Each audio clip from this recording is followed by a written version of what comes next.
Hello there, good morning, and welcome back to yet another edition on Football Tribe UG. Thank you for tuning in from wherever it is that you're managing to catch this. As always, my name is Robert K. Sarkos, and thank you for taking the time. I hope you had a wonderful week. For those that have had challenges here and there, we do pray that God paves the way for you to smoothen that. For those that have had successes, we do celebrate and congratulate you for those successes that you've managed to record. At a footballing level, we've had plenty of action during the course of the week, including the UEFA Champions League, the Europa League, as well as the Premier League. Now, in the Europa League, there were draws yesterday for the round of 16, as well as the UEFA Europa Conference League there.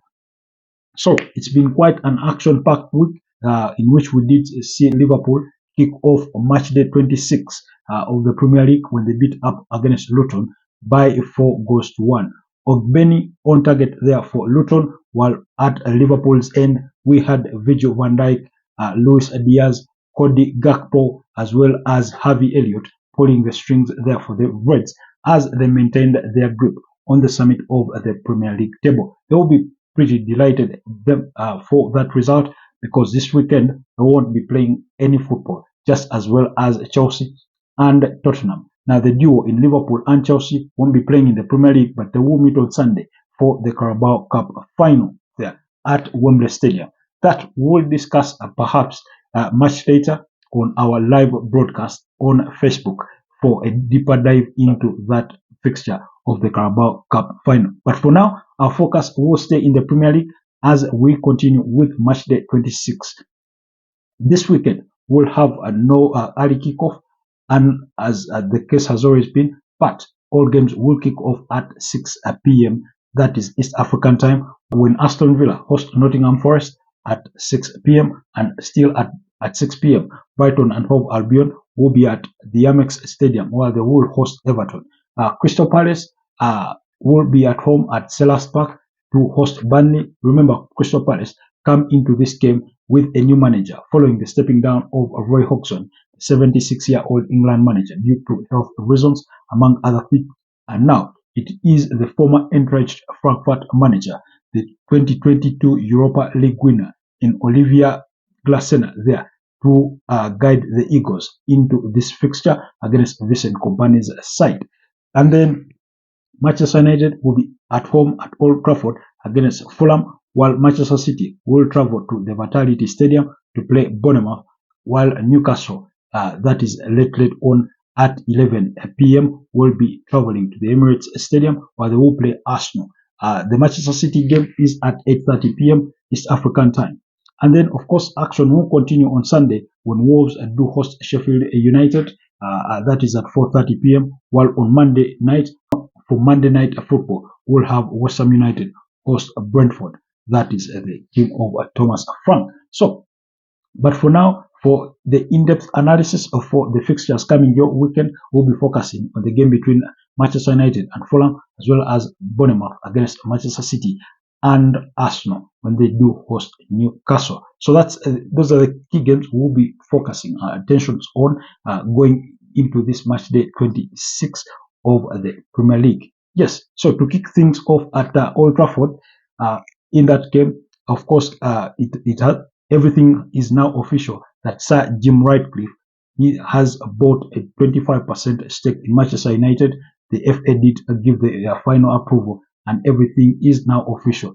And on that front, they are already looking to do quite a number of things. He has set up a committee to discuss a number of things, including the option of either constructing a new stadium or the renovation of Old Trafford. Remember, like I one time did tell you that Old Trafford has come of age in one way or the other. I remember quoting the former football.london journalist who is now working with, I think, CBS, that is in James Bench, saying where he had been seated, the roof of Old Trafford had been leaking. So Sir Jim Ratcliffe will convene a committee that will include their famous player in Gary Neville to discuss options there.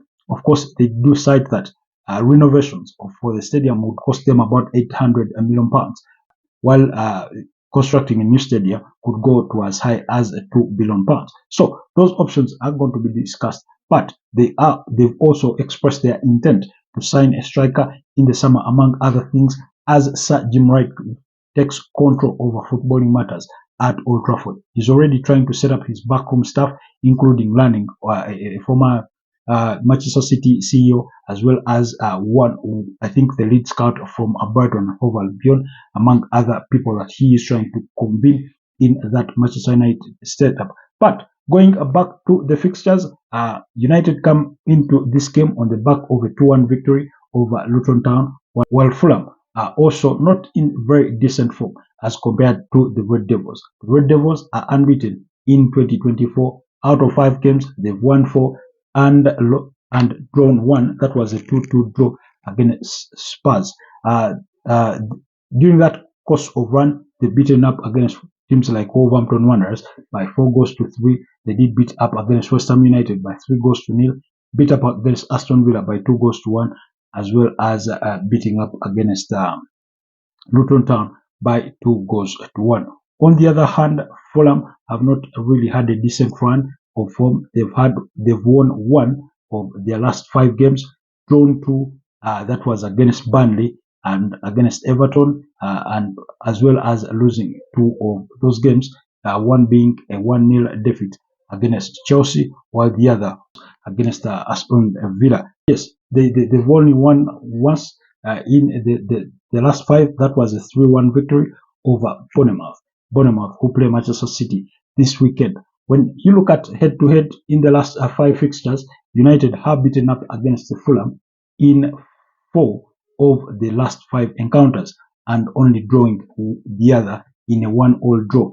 The first leg in this current season, they did meet at Craven Cottage, and Manchester United beat Fulham by 1-0. It was a late goal by the captain, that's Bruno Fernandes, who scored, I think, in the 91st minute to win all 3 points for the Red Devils. Now, the Red Devils are no strangers to losing a game at home, but they will be feeling pretty good about themselves heading into this fixture, in spite of some of their many injuries concerns as compared to their opponents on the day, because of that current form that they've been in.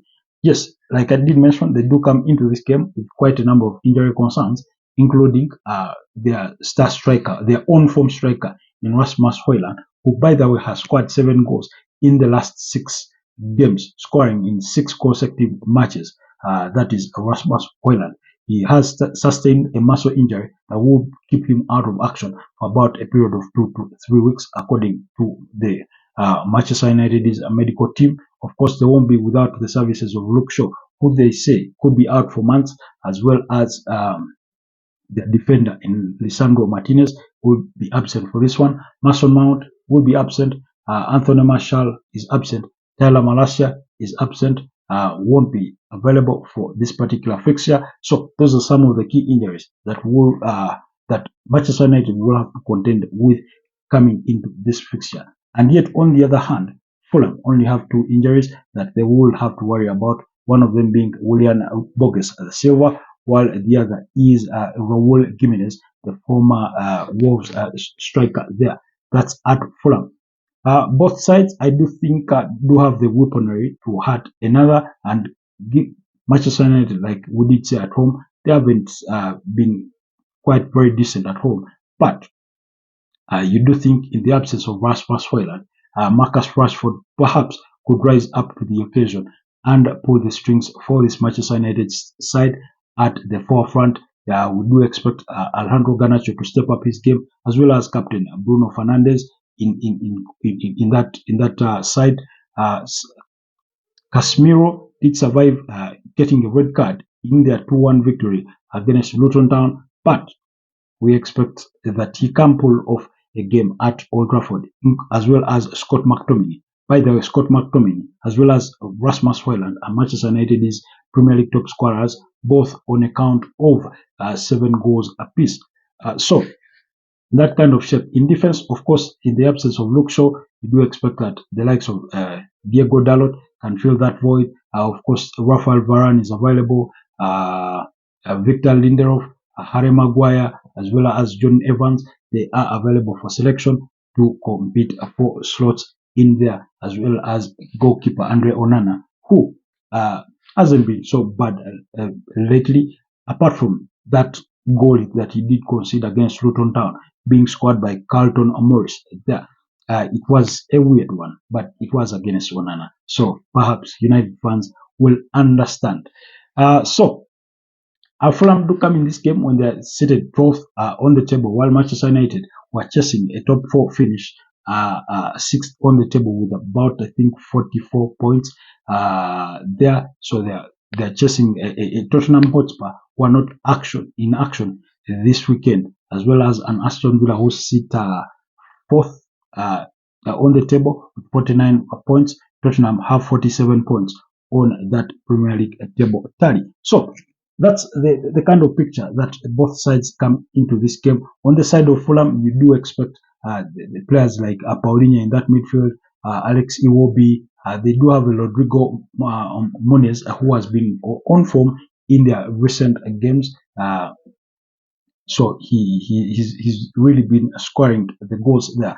Those are some of the players that will be looking to hurt this Manchester United side. Do let me know what your predictions are, what you think will be the outcomes of this particular fixture.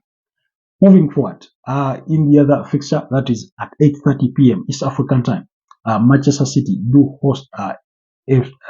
travel to AFC Bournemouth to face off with Andoni Iraola's side.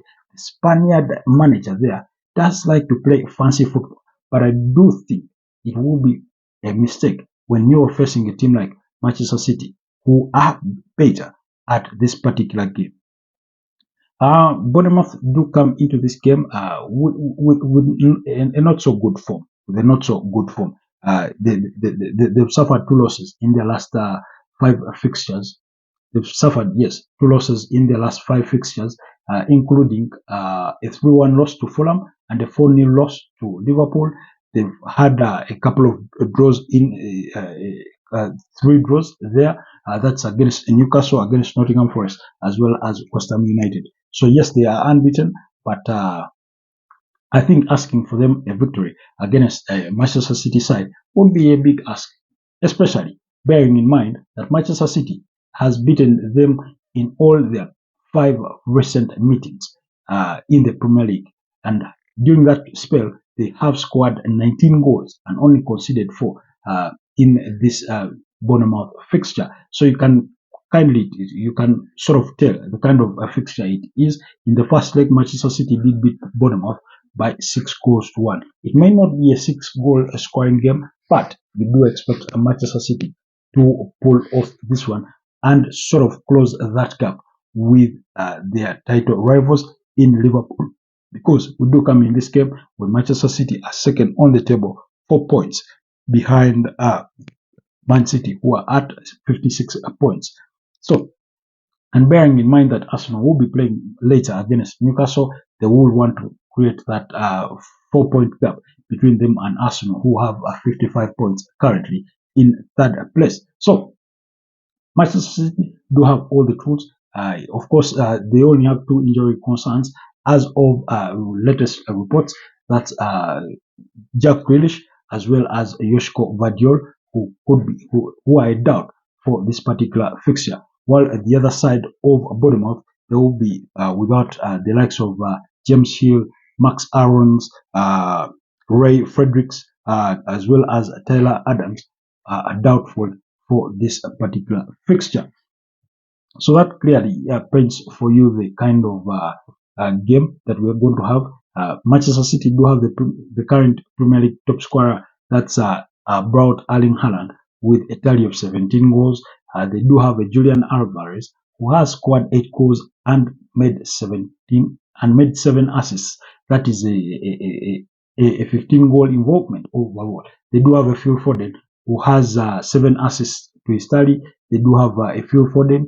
They do have a Jeremy Doku who has 5 assists there. They have a Matthias Nunes in that midfield. Rodri, you have a Kevin De Bruyne, you have a Bernardo Silva. All these players that can really hurt this Bournemouth side. Of course, in defense, despite the absence of Josko Vadiol, Kyle Walkers are available, Manela Kanji, Diaz there. So their squad is looking pretty decent. While on the side of Bournemouth, they do have a Dominic Solanke who has scored 14 goals so far this campaign. I think he's the third top scorer in the Premier League behind Braut Erling Haaland and Mo Salah. He's had quite a decent season, as well as Semenyo. These are some of the players that can really rise up on the day and score against any team. So clearly tells you that we'll have an entertaining game. I'm sure Arsenal fans will be out there praying that Manchester City do drop points. Perhaps they will just draw or even lose in worst case scenario. But I do think it will be really too much for to ask of Bournemouth. Remember, Man City do come in this particular fixture on the back of the 1-0 victory against Brentford. That was in the midweek on Tuesday. They've won 4 of their last 5 fixtures, beating up against teams like they beat up against Brentford, home and away. That's 2 fixtures. They did beat up against Burnley by I think 3 goals to 1. So they shared the spoils with Chelsea in a 1-1 draw, but also did beat up against Everton by 2 goals to 0. Braut Erling Haaland scoring both goals in that fixture, where they had only 2 shots on goal. Against Brentford in that 1-0 victory, perhaps the scoreline doesn't take the picture of the entire game, because if it wasn't for Mark Flecken in Brentford's goal, they would have conceded many more goals on the day. So that clearly is the kind of picture that these guys are coming to the game with. So it clearly tells you that Manchester City do have the upper hand for this one. So do let me know what your predictions are for this particular fixture, and we will see how that one goes.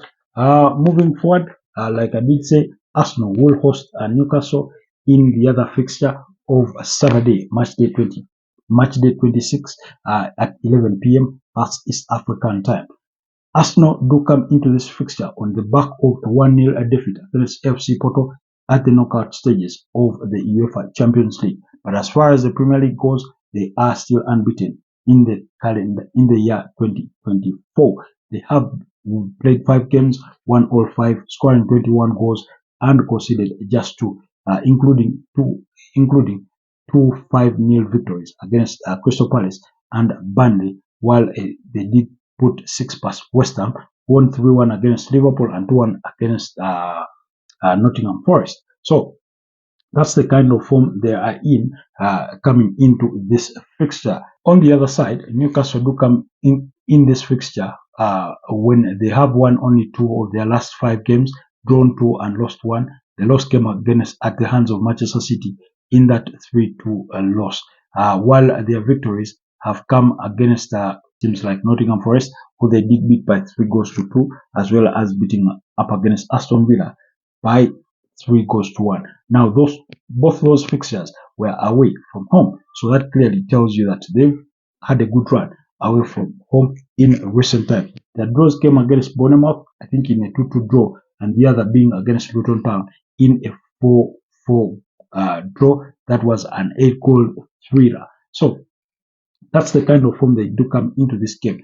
Both sides have injury concerns for them that will bother them coming into this fixture, but you do think that I can't say who really has it worse, but Newcastle have plenty of injuries, although it is expected that they will welcome back at least 3 of those players, one of them being Alexander Isak, who is their top scorer with 10 Premier League goals. The other is Fabian Schär, as well as Joe Willock, who has been out of action, I think, since November. Newcastle do have the players that can hurt this Arsenal side. Remember, they did beat Arsenal by 1-0 in a chaotic officiating game at St. James's Park. So Arsenal do really have a bone to pick with this Newcastle side. So they do have an Anthony Gordon there. He has scored 8 goals so far in the Premier League this season and assisted 5 times. That's a goal involvement of about 13. He's one of their star players. Unfortunately, Joelinton, who did provide the assist for Anthony Gordon to score against Arsenal in the first leg, will be absent for this one through injury. They are without their number one goalkeeper, Nick Pope, the likes of Matt Target are all absent for this particular fixture. Callum Wilson is a doubt for this particular fixture. While on the other side, Arsenal have doubts on players like Tomiyasu, still injured. Gabriel Jesus, Thomas Partey has returned to training, but we're not sure whether he will be in contention for this particular fixture.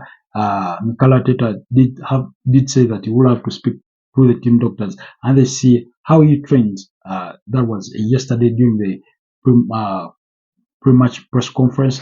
Then, of course, the likes of Zichenko, Urian Timber, who he did say they will start to train with the rest of the team in very soon as he tries to recover from that long-term injury that has kept him out of action since August last year. So those are the injury concerns that you think both teams will have to contend with. But like I did say, Newcastle, they do have a Kieran Trippier who has 10 assists this season in terms of players that can hurt this Arsenal side. They have a goal-scoring midfielder in Bruno Guimaraes.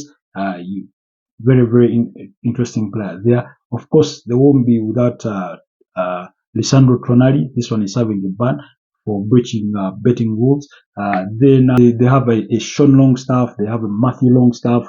All these are players that that can hurt you on a given day. We do remember Sean Longstaff scoring against Luton Town. I think he scored a brace. Then you do have players like Steven Botman in that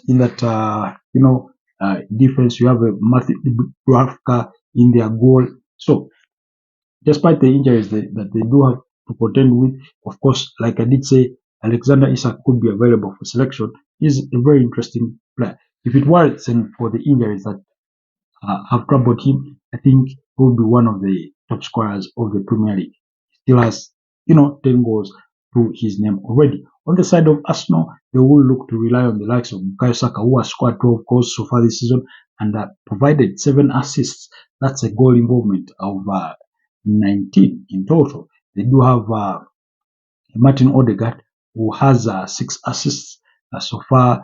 I think they do Leandro Trossard, who has 7 goals to his name. Kai Havertz did score in the previous game. Gabriel Martinelli, who had a not so good performance against FC Porto. They will all be looking to recover from that Champions League defeat to put their focus back on the Premier League to continue their pursuit for the title. They wouldn't want to lose and then fall far behind the top 2 sides in Liverpool and Manchester City coming into this in this weekend. The last 5 meetings between the 2 sides, Arsenal have won 2, Newcastle have won 2. But both those wins have come at the St James's Park. One being a 2-0 victory, and the other a 1-0, which was this season. While the other side, the other fixture ended in a draw. So this is going to be sort of a get back to you, a get one over you kind of fixture, sort of a revengeful in a way for this Arsenal side. That should motivate them, given the way Newcastle did win the first leg, including that ball that is said to have been retrieved, I think, by Joe Willock from the outside when it had gone over the line and then it results into a goal. There was a push on Gabriel Magalhaes by Joelinton leading to the goal. Of course, we had a heated up post-match press conference from Mikel Arteta saying it was a disgrace, that the stakes were quite high for officials to be, making such decisions. He was quite furious. Of course, they took him to the FA, he was charged, but then those charges couldn't stick. Arsenal lawyer saying he didn't mean disgrace, he meant disgracia, which means something totally different from the interpretation that had been of the Premier League at the time or the FA. So that it's going to be an intense fixture, I do feel. But Arsenal will be quite desperate to win this one. But anyway, do let me know what you think. The scorelines will be, what your predictions are, what you think of this game in particular. Otherwise, that will be it for us from this episode of the Premier League preview going into the weekend. Thanks for taking the time to watch. Not forget to like, comment, share, and to subscribe to the channel so that we can continue to grow. Otherwise, have a blessed weekend, and I'll see you very soon. Stay blessed. Peace.